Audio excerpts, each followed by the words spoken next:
Faly miarahaba-tsika indray amin'ity andro fahatelo amin'ny fiaraha-mandinika amin'ny ady atao amin'ny herisetra ity. Mialohan'ny hanombohantsika ny fiaraha-mandinika dia andeha isika hiaraka hivavaka. Rainay be fitiavana izay any an-danitra ao, misaotra anao izay satria mbola nomenao fotoana manokana indray tamin'ity androany ity. Ianao hamindra fo aminay tsirairay avy ary handrotsaka ny fanahinao aty anatinay ianao, hitaridalanay, hanolontsainanay ka handray lesona ary torohevitra izay sahaza ny tsirairay avy izay ao anatin'ity fiaraha-mandinika ity. Izany vavaka izany no tonoina sangatana amin'ny anaran'i Jesosy. Amen. Misy fotoana ve ianao efa nisy olona nitaraina taminao hoe hianja dimy herisetra, mijaly, na ory ihany koa teny anivon'ny fiarahamonina? Mino fa efa tsy vitsy amintsika no mahafantatra, mahalala olona hianja dimy herisetra, na zaza io, na lehibe, na tanora ihany koa. Ho amin'ity androany ity dia misy torohevitra maromaro, torolalana entintsika mifanampy, mifanohana mba hampitsarana ireny herisetra ireny. Amin'ny maha-kristianina antsika dia tsy ampy fotsiny ihany no hoe mihaino na ihany koa hoe mifampiresaka isika. Fa ny zava-dehibe indrindra dia manoro vahaolana ho azy ireny. Hoy ny Matthieu 12:9-20. Tsy avana ny namanao tahaka ny tenanao. Ny fitiavana no lehibe indrindra entintsika aloha hanohanana ireny olona izay hianja dimy herisetra ireny. Noho izany dia ny ady amin'ny herisetra tsy resaka lalàna fotsiny ihany, fa mifantoka kokoa amin'ny resaka fitiavana, famindrapo, fahalemem-panahy avy amin'ny tsirairay avy. Amin'ity andro fahatelo ity dia izay indrindra no jerentsika hoe inona ary no azo atao ankoatra ny hoe lalàna izany, amin'ny resaka lalàna, inona ihany koa no entina azo hanampiana ireo olona izay hianja dimy herisetra. Misy torohevitra maromaro ireto ary fandinihana maromaro. Anankidimy eo nisany manasa anao hiaino tsara ary handray naoty mba azontsika manampy ny olona izay hianja dimy herisetra. Eny fa na dia ianao mijery ity fandaharana ity mihitsy ary no hianja dimy herisetra. Voalohany amin'izany dia ny fanantonana manam-pahaizana. Rehefa misy olona mitaraina amintsika hiara ny herisetra dia mety hoe te hanampy avy hatrany isika fa tsy hitantsika hoe inona no atao, inona ny hevitra entintsika hanampiana azy ireny. Eto dia ampatsiahivy ny fampianarana kristianantsika fa samy manana ny anjarany isika eo anivon'ny tontolo misy herisetra. Hoy ny Baiboly ao amin'ny Galatiana 4:1-2, mifampitondrà izay mavesatra. Voalohany indrindra amin'ny maha-kristianina antsika dia isika no aoka aneo amin'ireny olona izay hianja dimy herisetra ireny, fa miaraka aminy isika ary manohana azy tahaka ny toetran'i Jesosy io toetra iray io. Eto Madagasikara ihany koa dia misy ilay antsoina hoe CECJ na ilay antsoina hoe Centre d'écoute et de conseil juridique, izay natao handraisana sy hanampiana ireo olona izay hiara ny herisetra. Be dia be ny mihevitra hoe tribonaly ny CECJ, fa kosa androany dia ampahafantarina antsika fa ny CECJ na ihany koa ilay hoe Centre d'écoute et de conseil juridique dia toerana fihainoana ireo olona hiara ny herisetra, fanehoana zareo hevitra ihany koa ary fanampiana an'izy ireny.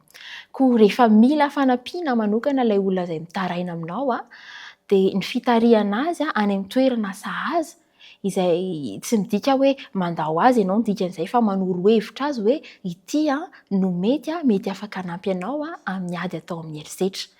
Ary izany toetra aseho antsika izany, fanoroana azy izany dia efa midika sahady fa fitiavana ho an'io olona izay hianja dimy herisetra io.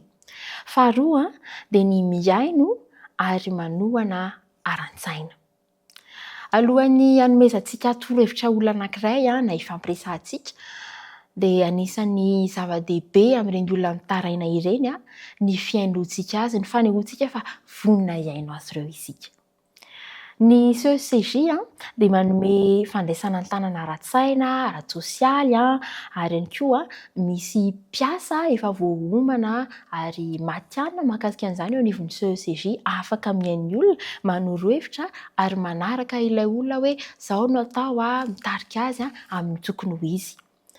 Rehefa avy eo dia mijanona ho tsiambaratelo avokoa ny resaka rehetra izay hoentintsika eo anivon'ny CECJ. Maro manko ny mieritreritra hoe rehefa mitantara ny zavatra mahazo aina anivon'ireny toerana ireny dia mety ho fantatry ny olona rehetra ny fiainana.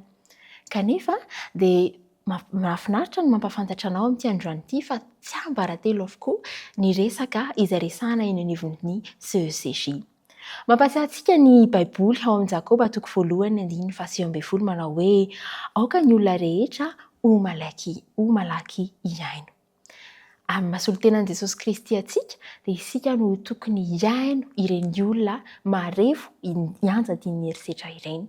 Tsy isika no tokony hanao tsintsinina na hoe handatsy hiaino azy fa isika no fahazavana solon-tenan'i Jesosy afaka hampahery ary hiaino azy ireny.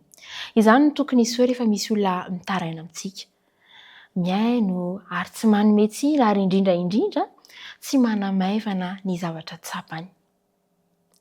Ary rehefa mitady ny fototry ny olana moa ny mpiasa ara-tsosialy eo anivon'ny CECJ dia ezahan'izy ireo ny hampihavana ary ezahan'izy ireo mitady vahaolana hoe ahoana no atao hampihavana ilay olona nianja dian'ny herisetra sy ilay manao herisetra. Fahatelo, tsy fitiavana ny herisetra.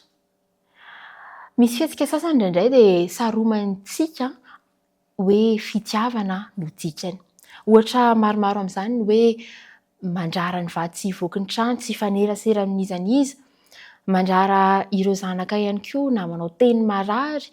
Maro samihafa ireo karazana herisetra izay eritreretina fa ho fitiavana izy ireny kanefa dia manakana ny zo maha-olombelona, izany hoe manao tsintsinina ny maha-olombelona ny olona anankiray dia efa azontsika ho sokajiana fa herisetra avokoa izy ireny. Amin'ny finoana kristianina, ny fitiavana marina dia tsy fampijaliana.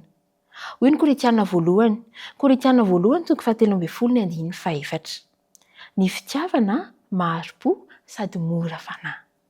Noho izany rehefa manampy olona isika dia mila manazava ampahendrena, miresaka ihany koa ampahalemem-panahy ary rehefa maneho hevitra isika dia atao ampitiavana avokoa. Izany no toetran'i Jesosy ry havana malala. Iriko mba hananantsika entina hampisy fanantenana ary tsy hanimba ny hafa ny teny izay ivoaka ny vavantsika.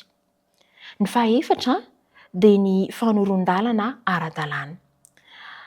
Misy fotoana dia tsy voavahan'ny fifampiresahana. Ampinamana rehefa ohatra hoe mitaraina ny namanao dia tsy vita fifampiresahana ireo sy izy irery akory ny olana izay manjady eo aminy. Fa tsara kokoa ny manoro lalana azy hanantona ireny toerana afaka mandray an-tanana ny olona hiara-ny herisetra ireny. Ny CECJ dia manome fanoron-dalana amin'ny lalàna rehefa ilaina, izany eo anivon'ny olona anankiroa izay hiara-ny herisetra sy manao herisetra. Tsy midika hoe fankahalahana ilay olona anankiray izay nanao herisetra akory na ihany koa hoe entina hanamelohana azy fa fitadiavana kosa ny rariny. Izay no tanjon'ny centre d'écoute et de conseil juridique.